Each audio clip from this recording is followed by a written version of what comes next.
You're listening to ABC New England Northwest with Christy Reading. Now, are you a collector of interesting items like art, or would you like to be? I wonder how you've gone about collecting special pieces over the years. Maybe you're a little unsure of how to start and what exactly to look for. Well, enter Lee Capel, an art valuer and industry specialist. He's giving a lecture for Arts National in Armidale today, and he's here to tell us a bit more about this. Lee, good morning. Morning, Christy. Thanks for having me. Oh, thank you for your time today. Lee, dare I ask how big your art collection is? You shouldn't be. It's probably too large. It's in the thousands, let's just say that. Is it? How long have you been collecting for? So it's been about 10 years now. Okay. I am quite young. I'm only 36, so I started early, but I had a lot of exposure through working in local auction rooms in Sydney. Wow, incredible. I imagine, that helped with the collection. Definitely. It's very tempting. Why did you start, or how did you start out collecting?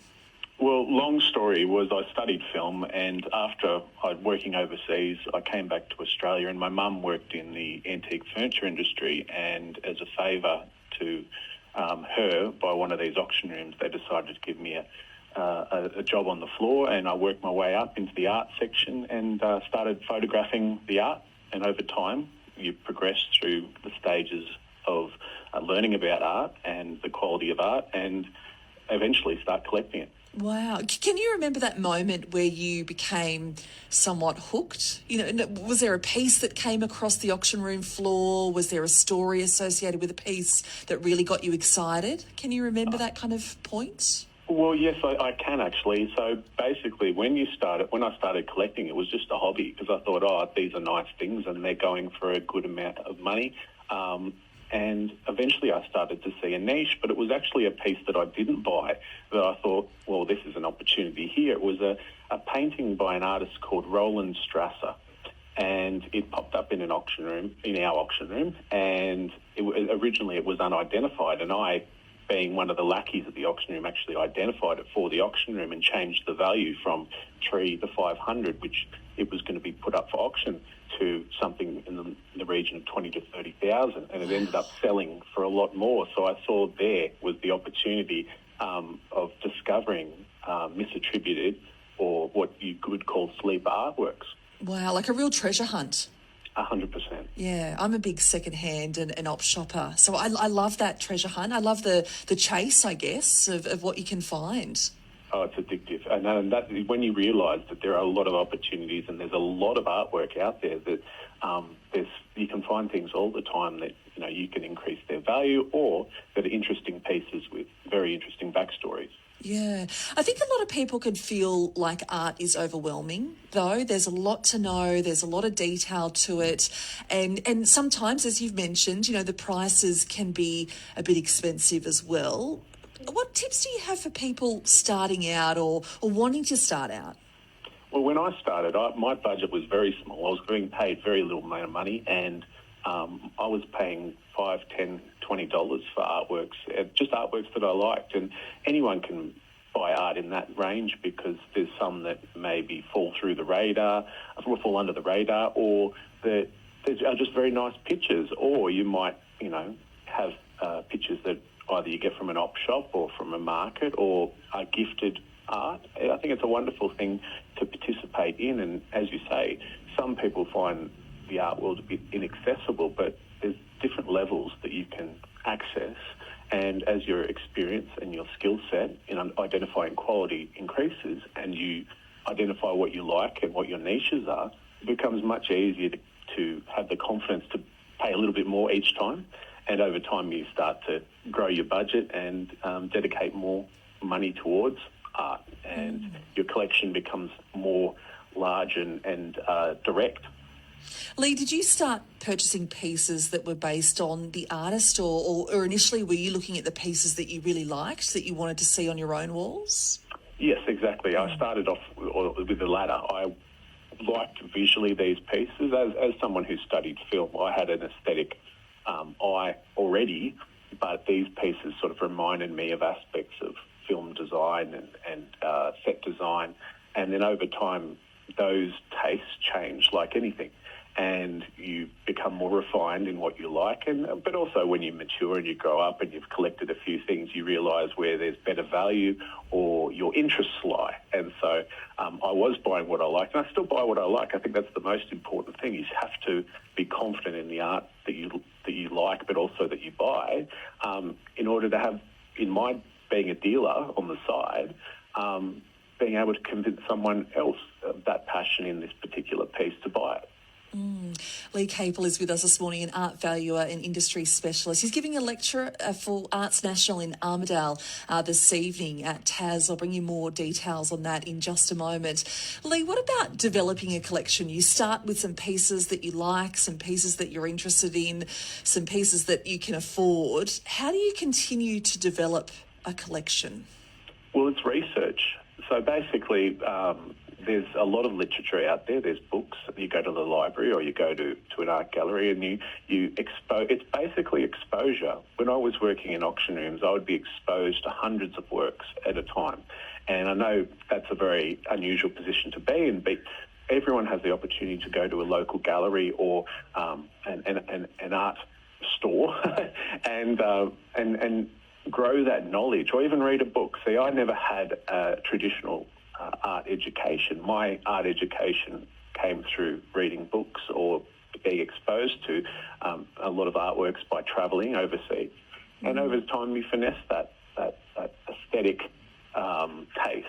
And I think that's what people can do, is to grow their knowledge of art, but also to be purchasing original art, because that way you can handle the artwork, you can look at the artwork back to front, you get to understand the properties, and you get to understand how it's made. And that's something you don't get in a university degree when you're studying art history. You don't get to touch the artwork. And I think participating in buying art gets the insides that you wouldn't normally get in an art history degree.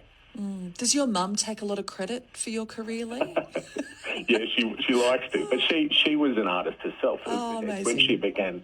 And when I was growing up, I in my house, my dad started collecting artworks in the 1990s, and he had Arthur Boyd, he had Norman Lindsay, he had Gary Shedd, he had Margaret Olley, and I never, because I was a sports kid, I never appreciated having all this art around, but it bleeds into your soul. Yeah. And I think that's something, being around art, even though I wasn't completely conscious of it at the time, you get an idea of what you enjoy and are comfortable being around. And I think that's the best way to have art around you, because, especially people in my generation, the amount of my friends that don't have empty walls. It's culture. It's interesting.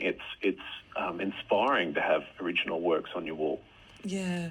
Oh, well, Lee, we've just scratched the surface of what you're going to be talking about tonight at the Arts National lecture. What are some of the most asked questions you get, from people who are wanting to start or develop their collection? Basically, what types of art to buy.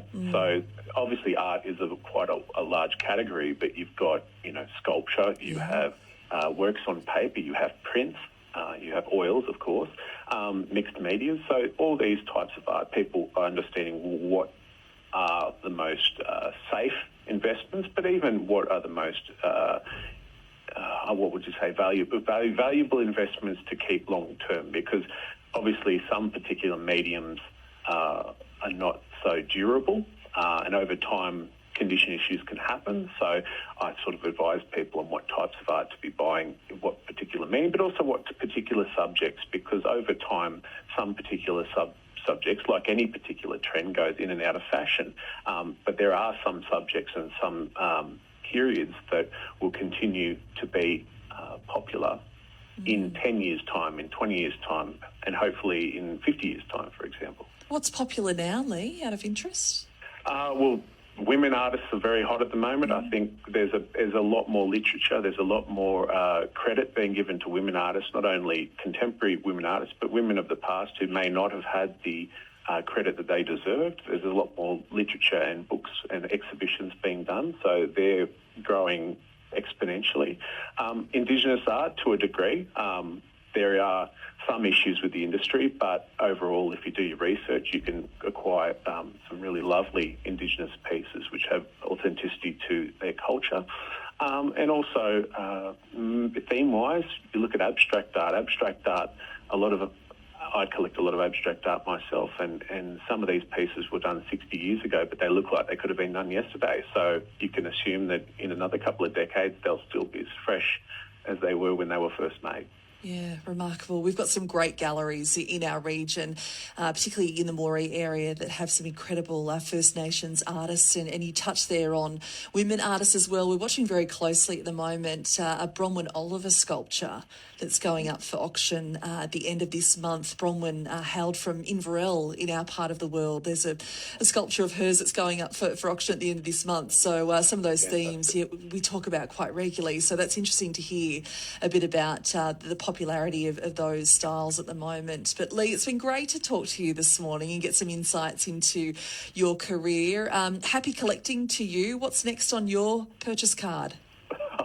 My money's a bit tight at the moment. This year has been quite a struggle for the industry, but it always comes back quite significantly. But at the moment, I'm working on a large William Dobell exhibition and documentary. So what I'm looking at is trying to find some of the most rare and even lost Dobell pictures, and anyone who was involved in the Dobell case. So that's what I'm hot on the trail of. But unfortunately, these are the pictures that I have to keep. Usually I buy to sell, but for this project I have to keep. And that's a hard thing to convince yourself. You have to put some money out to keep as a dealer. Fair enough. Well, Lee, great to talk to you this morning. Thanks for joining us and best of luck for tonight's lecture.